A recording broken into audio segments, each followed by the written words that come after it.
दादाच्या राष्ट्रवादीमध्ये एका कथित ऑडिओ ग्रुपमधून जे आहे ते पाहायला मिळते. राष्ट्रवादीच्या एका नेत्यानं अजितदादाबद्दल आक्षेपार्ह वक्तव्य केल्याचे ऑडिओ क्लिप सुनेत्रा पवार यांच्याकडे असेल. शेवटी ज्याच्या बळावर जगलो त्याच्याच विषयी नंतर अशा पद्धतीनं काही लोक बोलतायत. परंतु शेवटी तो राष्ट्रवादी काँग्रेसच्या अजितदादाच्या पक्षाचा अंतर्गत प्रश्न आहे. निश्चित त्यांचे नेतृत्व सक्षम आहे ते विषय बघायला. मुंबईत मनरेगा खासगी कंपनीच्या इव्हेंटमध्ये जय पवार यांच्या सर्व पदाचा उल्लेख करण्यात आला. जय पवार राष्ट्रीय सचिव, खजिनदार आणि शिस्तभंग समितीचे अध्यक्ष असा सुद्धा उल्लेख करण्यात आला आहेच ना. ते आहे जय पवार. मला असं वाटतं राष्ट्रवादी काँग्रेस जो पक्ष आहे त्याचे ते पदाधिकारी आहे, त्यामुळे त्या पदावर आहे तर नाव घेतलं असेल एखाद्या कंपनीनं. मला वाटत नाही त्याच्यात काय चुकीचं आहे.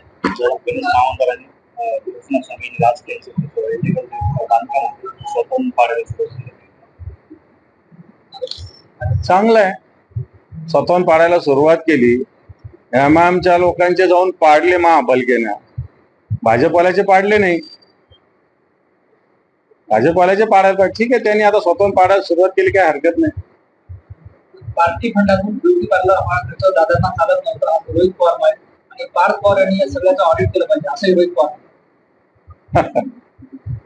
पर्सनल याच्यात मी नाही काय बोलणार. नीट पेपर फुटी प्रकरणी महाराष्ट्रात 2 प्राध्यापकांना अटक केली. दुसरीकडे 3 विद्यार्थ्यांनी सुद्धा निराशेतून आत्महत्या केली. खरं तर नीटचा हा विषय अतिशय सिरियसली आहे. सरकारने अजूनही सिरियसली घेतलेला नाही. परीक्षेच्या तारखा जरी जाहीर झाल्या असल्या तरी जवळपास 22,79,000 विद्यार्थ्यांनी परीक्षा दिली. या देशाचं भवितव्य आहे. भविष्य आहे. असे विद्यार्थी सिन्सिअर विद्यार्थी असतात. 2-2 वर्षांनी तयारी करतात आणि 2 वर्ष तयारी केल्यानंतर ही परीक्षेचा पेपर फुटला एक. ज्यांनी इमानदारीने परीक्षा दिली त्यांना पुन्हा एकदा परीक्षा द्यावी लागते 2.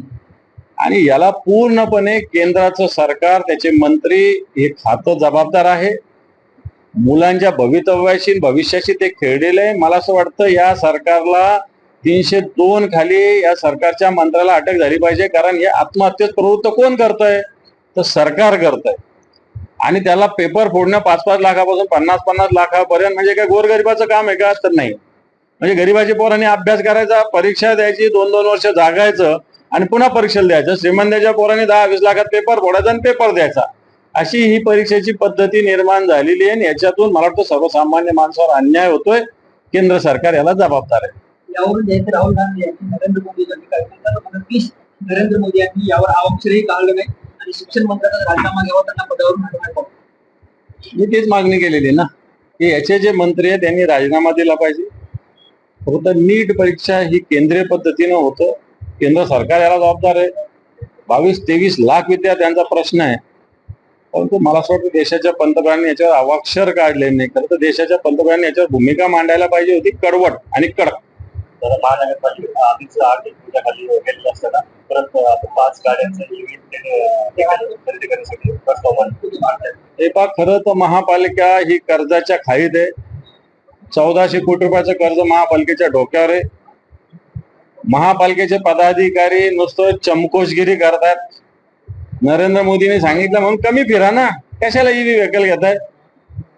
मग घ्या ना, तुमच्या पैशाने घ्या आणि वापरा. महापालिकेच्या पैशाने काय घेता? म्हणजे महापालिकेने ही पण गाडी ठेवायची डिझेलची आणि ही पण गाडी ठेवायची. हे कोणी शिकवलंय? म्हणून मी महापालिकेच्या प्रशासनाला सांगेल अशा पद्धतीनं कोणती नवीन वाहनं खरेदी केली पाहिजे नाही. आणि उर्जा संकटामुळे जर संकटात आहे असं दौऱ्यादरम्यान पंतप्रधान नरेंद्र मोदी म्हटले. जग संकटात आहे आणि मोदी परदेशाचे दौरे करतात. देशातल्या लोकांना वाऱ्यावर सोडलेलं आहे. देशाच्या पेट्रोल पंपावर आणि डिझेल पंपावर मोठ्या मोठ्या लाईन लागलेल्या आहेत. खासदार पार्थ पवार यांनी शनिवारी 10 वाजता मुख्यमंत्री देवेंद्र फडणवीस यांची भेट घेतली. भेटीचं कारण जरी समान नसलं तरी राष्ट्रवादीतल्या अंतर्गत धुसफूस हे कारण चर्चा. अंतर्गत धुसफूसविषयी देवेंद्र फडणवीसांची कशाला बोलतील पार्थ पवार? त्यांच्या पक्षात विषय देवेंद्र फडणवीस तरी त्याच्यात कशाला लक्ष? रोहित पवार यांनी वक्तव्य केले. पुढील काही महिन्यात मंत्रिपद बदलण्याची चर्चा आहे. मंत्री आदित्य तटकरे यांचं पद जे सुनील सरग यांना दिलं जाऊ शकतं. राज्याच्या मंत्रिमंडळात फेरबदल ही नियमित प्रोसेस आहे. मला असं वाटतं की आता 2 वर्ष या सरकारला होत असताना निश्चित रिव्ह्यू मुख्यमंत्री महोदय आणि त्यांच्या उपमुख्यमंत्री महोदय त्यांच्या मंत्र्याचा रिव्ह्यू घेत असतात आणि याच्यातून मला असं वाटतं पक्ष स्तरावर काही बदल होत असतात. सर्वस्वी रॅकेटचा एक नवीन प्रकार समोर आलेला आहे. सर्वस्वी रॅकेटचा एक नवीन प्रकार समोर आलेला आहे, ज्यात काही वेळेस महिन्यात 7 ते 8 दिवस बाहेर निघाला, 7 ते 8 लाख देतात आणि त्यानंतर त्यांना सर्वस्वी करून घेतात. त्याच्या प्रकारे चॅट वगैरे समोर आलेले आहेत आणि महिला देखील असल्याचं सांगितलं. मला वाटतं हे अतिशय चुकीचा प्रकार आहे, अतिशय चुकीचा प्रकार आहे. आरोग्य विभागाने आणि गृह विभागाने या दोन्ही विषयाकडे लक्ष देण्याची गरज आहे. राज्यातील कायदा देवेंद्र फडणवीस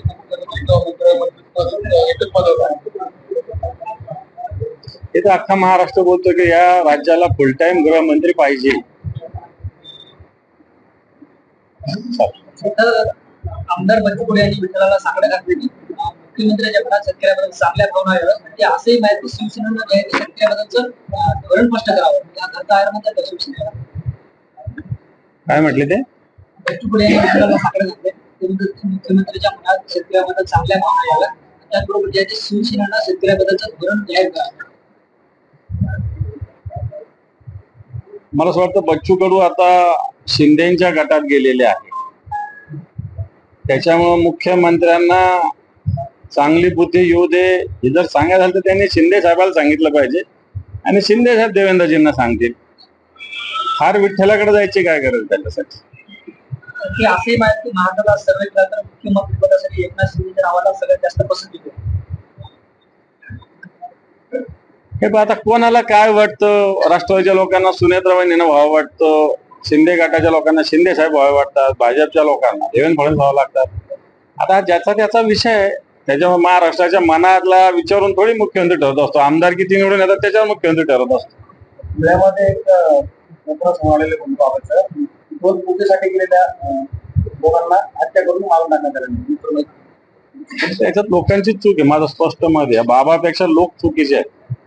लोकांनी अशा लोकांच्या नादीच लागलं नाही पाहिजे. तटकरे आणि पटेल यांनी पवारांची भेट घेतली, दोघांनी व्यथा मांडल्या, याला जे शरद पवारांनी कबूल केली भेट. मला नाही माहिती अशा व्यथा मांडल्या कोणी सांगितलं, एका तटक्याने सांगितलं का पटेलांनी सांगितलं? पवारांनी. आता गप्पा चर्चा झाल्यावर माणूस एकमेकांच्या व्यथा एकमेकांचे सुख दुःख शेअर करत असतो, तसं दोघांनी केलं असेल. बिलकुल. कांद्याच्या प्रश्नावर शिवसेनेचं आंदोलन संभाजीनगर जिल्ह्याचं उद्या आहे वैजापूरला. या आंदोलनात शेकडो हजारो शेतकरी सहभागी होणार आहे.